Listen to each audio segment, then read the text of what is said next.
A great humanitarian once said that the difference between a career politician and a leader is the politician cares about the number of years served, and the leader just cares about serving. This defines Senator Chris Duenas. He is a seasoned statesman whose focus has always been on being a champion for the masses and a fighter for the truth. Re-elect Senator Chris Duenas, speaking up for you. I am Chris Duenas, and I approve this message. Edward Alvarez, Treasurer.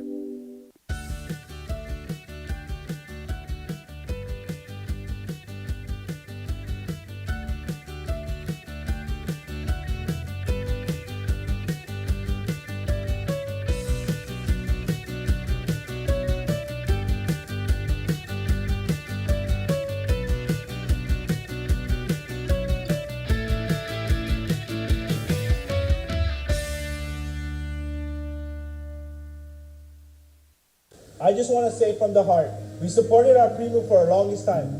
The reality is we're supporting the team that we feel is the right for governor and lieutenant governor today. If you want somebody that you could talk to, if you want somebody that can listen, feel your pain and your challenges, this is the right team. This is genuine.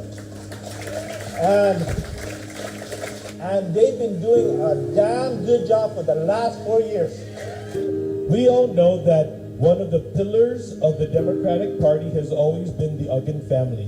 We're the party of the working people. We're the ones that are pulling people out of poverty. We're the ones that can be relied upon. We're the ones that will help the people. Please vote for Governor Lilian Guerrero and myself. Please deliver a win for us in the primary. Viva Familia Uggan! This is Governor Lilian Guerrero, and I approve this message.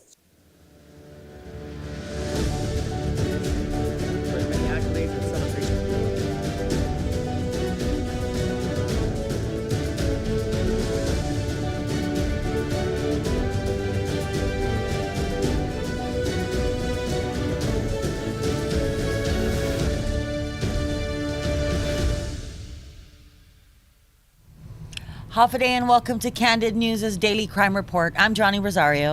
And I'm Danielle Baza. It is August 18th. We have a full slate in magistrates, unfortunately, for yesterday and today. And Danielle will start off with yesterday's. Yesterday's least bad. I don't know how to say that. On or about August 16, 2022, at approximately 12:30 p.m., officers of the Guam Police Department responded to a disturbance at a residence in Barragata. Police left the same residence a short time earlier after they were first called there about a dispute. The victims were renting a room in a house that they shared with Will Ricafrente and April Charadena Titano. The defendant demanded rent from the victims, which resulted in a dispute and the police being called out to intervene. After the police left following their first visit, the victims returned to their room. Mr. Ricafrente subsequently forced his way in, leading to another confrontation that escalated and resulted in the defendant throwing a kettle filled with water at the victims, and it hit one of the victims' right thigh. After police were called out and arrived at the residence the second time, which again was approximately 12:30 p.m., they attempted to speak with the defendant, who immediately began and continually yelled incoherently. The police subsequently attempted to secure the defendant in handcuffs by placing her hands behind her back, but she struggled.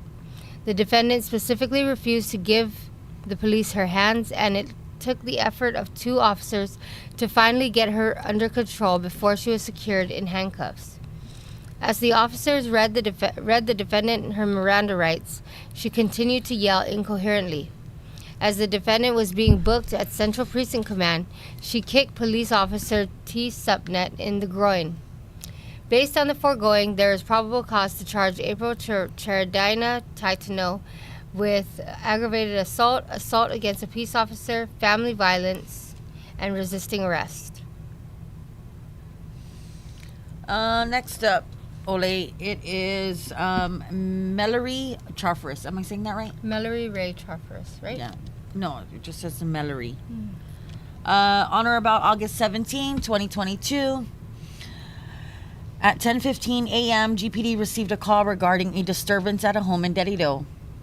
Officer Penafel met with the victim, who reported that his niece, Mallory, took both of her hands and pushed him in the chest area.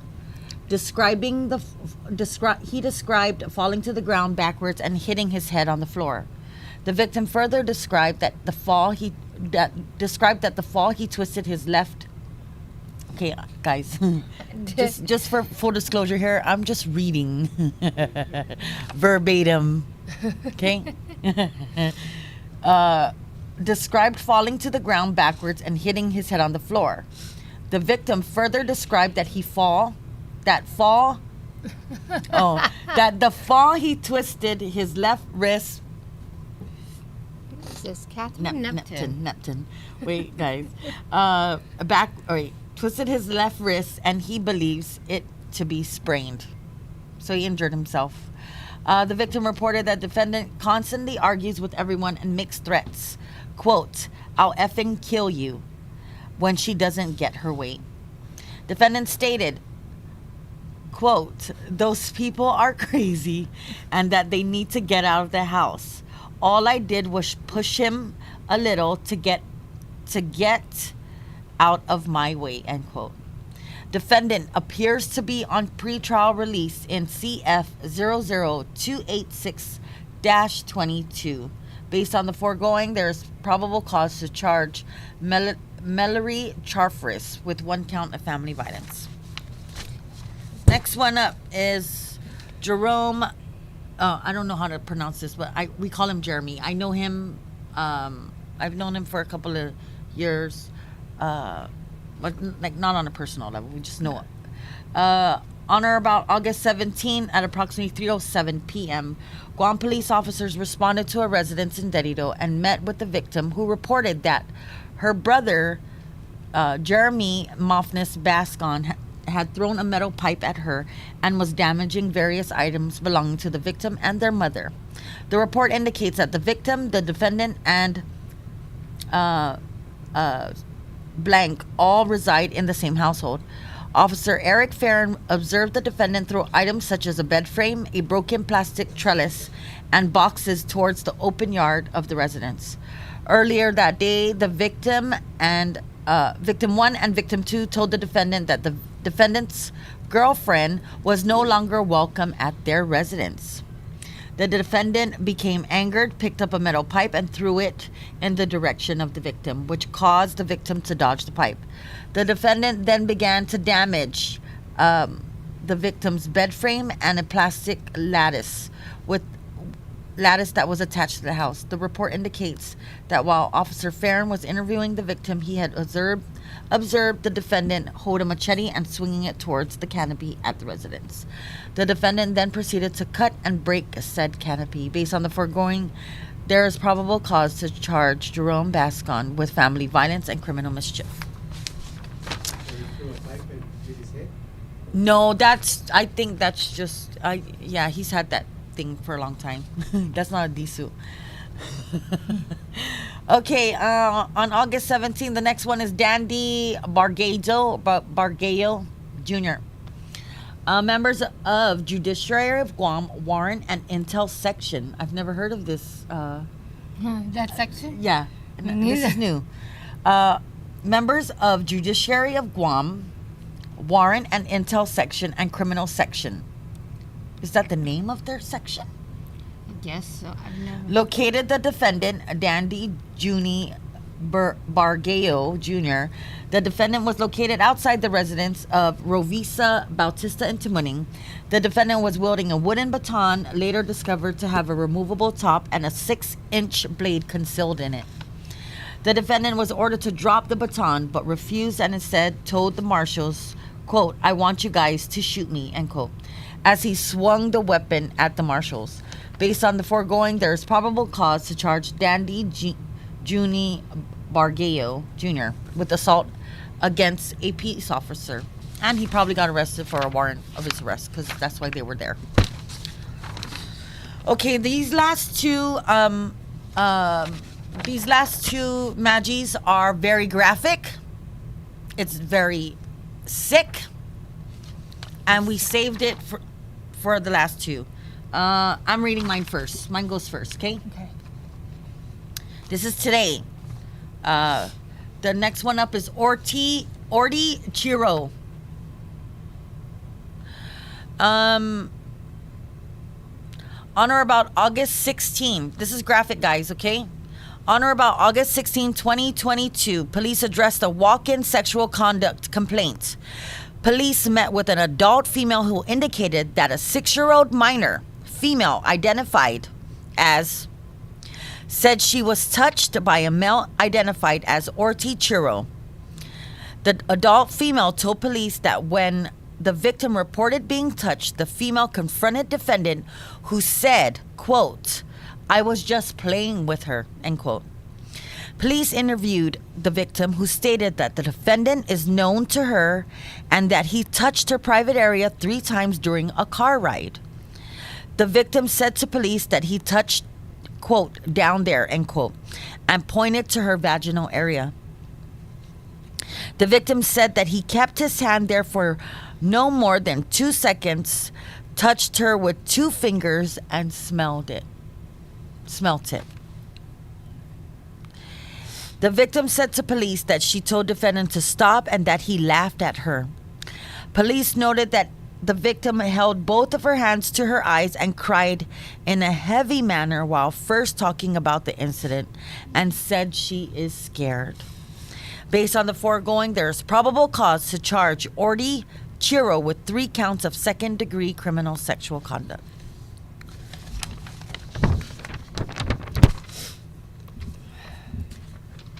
And Danielle has the worst one from yesterday. And I don't know him. Comes now, Catherine Neptune. On or about July 7th, 2022, at about 12:39 a.m., GPD officers met with a 6-year-old minor who reported that from between December 14, 2021 and July 6, 2022, inclusive, Troy Bozatovis caused his primary genital area to touch the mouth of victim. Victim further reported that defendant caused his hand to touch the primary genital area of victim. Victim reported that defendant threatened harm if victim told anyone. Victim reported that the defendant's actions would always occur during the day. Maybe everyone's at work. Mm-hmm. That's why you don't leave them with people. Victim described that the defendant would sit victim down on the edge of the bed with his private part out. Defendant would then have the victim lick his private part and have victim put his private part in the victim's mouth until it hit the victim's lungs, where victim begins to choke. Victim described that defendant would then get up and run to the back door, where victim sees white, clear liquid coming from his private part. Based on the foregoing, there is probable cause to charge Troy Bozatovis with 2 counts of first-degree criminal sexual conduct and 2 counts of second-degree criminal sexual conduct. That's how the kid's describing it. That's what sticks out in my head so much. That is so... So, these two, they're both 6 years old. Both victims on these cases.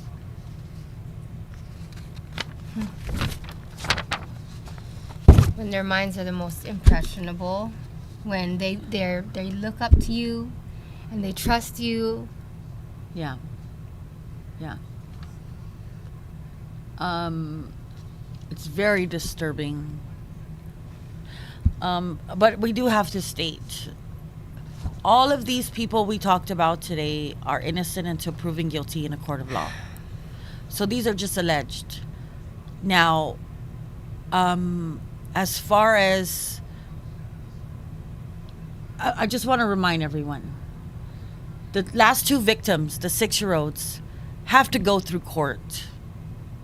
If these guys don't plead out and admit their wrongdoing, okay? If they don't plead out and they take it to trial, these kids have to sit through that and talk about the trauma that they went through. Now, with the AG that we do have there, okay, I don't know how long that's going to take. I don't know how long these guys will be in jail. But like I said before on a previous show, any adult person that gets aroused by a child cannot be healed. Fight me on that. Studies have shown, and as far as I'm concerned, I don't want it around my children. I don't want it around your children. I don't want it around your children. And I'm pretty sure more children are going to come out because school started. And they're able to tell someone. Yeah. This is so disgusting. So guys, you know, we need to be a community and raise children together as a community. And not make them feel wrong. Yeah. When You know, I they was tell lucky. you. I was a kid that grew up at grandma's house, right? And we didn't really have much adult supervision. We were allowed to stroll the village, you know? And Sinahanya was like, it can be 9 o'clock at night, and I'm roaming the streets with my friends, and someone will pull up and see that it's me. And either they're related to my family or they're friends of my brothers or my uncles. And they would literally put me in their car and take me back to my grandma's house. You know, like I was lucky. Yeah. I don't know if you get much of that in. And back then we also had a youth center in Sinahanya. Like Sinahanya was the best village to grow up in. I was safe. Anyways, this is I need to go get my baby. I want to drive to that. I need to get to the school and get my baby. So you guys drive safe. Please keep your ears open, or keep your eyes open, keep your ears open. Please protect our children. This is our future. We have to educate our families on this sexual violence against our community. Needs to stop. So please drive safe. It is Thursday. Tomorrow's Friday. Yes. Have a great night. Pray for them. Bye.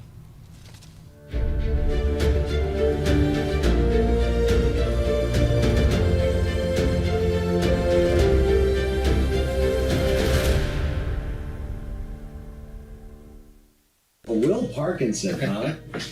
So why Senator Rodriguez are you supporting Will Parkinson? I was once a new candidate for senator. I know what it is to be able to want to serve our community. When I see Will Parkinson, it kind of reminds me of how my first time running for senator. My drive and my passion was so strong in wanting to help our people, serve our people. And I see that in Will. You know, I've seen him campaigning, how he interacts with people. And really, especially now more than ever, you need someone like Will to advocate for the needs of our people.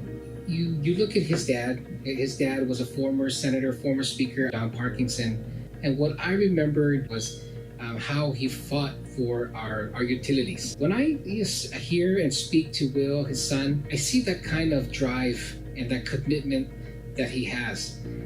Will is the kind of senator that our people need. I'm putting my faith and trust in him. We need senators in there that their priority is the people of Guam. Sure, you're going to have specific issues in healthcare, education, public safety, and I believe that Will is going to make our people his priority.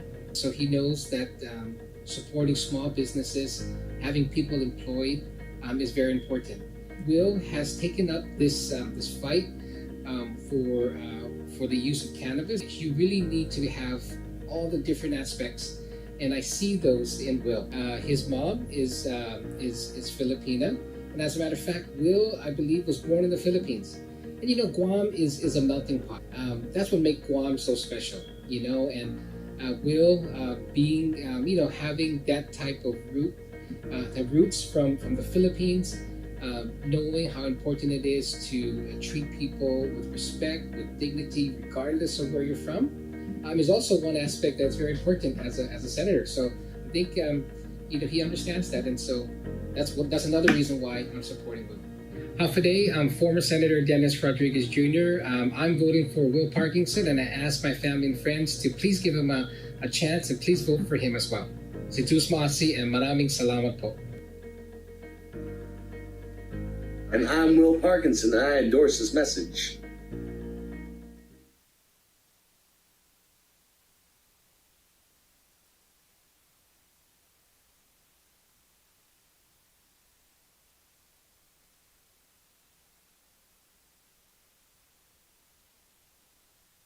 The Jones Act is a 1920 law justified on national security grounds as a means to bolster the U.S. maritime industry. It restricts domestic shipping to vessels that are U.S. built, U.S. owned, U.S. flagged, and U.S. crewed. However, this law boosts cost by banning foreigners from competing and forcing Americans to purchase ships that are up to 8 times more expensive than those built in other countries. The result is higher transportation costs. Shipping oil from Texas to the Northeast, for example, costs 3 times more than importing oil from Africa. Ultimately, consumers foot the bill. In addition, higher shipping costs push freight from ships onto other sources of transportation, such as trucks, which means more traffic and pollution. Meanwhile, this blatant protectionism has failed to benefit builders of ships in the U.S., whose production is less than 1% of those in China and South Korea. Domestic builders have seen over 300 shipyards close since the early 1980s. Jones Act defenders claim the law ensures adequate U.S. ships during times of war, but during U.S. deployments during Operations Desert Shield and Desert Storm, foreign flagged commercial ships carried twice as much equipment as their U.S. counterparts. In fact, the U.S. was so desperate for shipping that it twice requested the use of a cargo ship from Moscow. Both requests were denied. So the Jones Act has failed to achieve its shipbuilding and national security goals while driving up costs for consumers. It's time for this outdated, costly, and ineffective law to be repealed. It's time to end the Jones Act.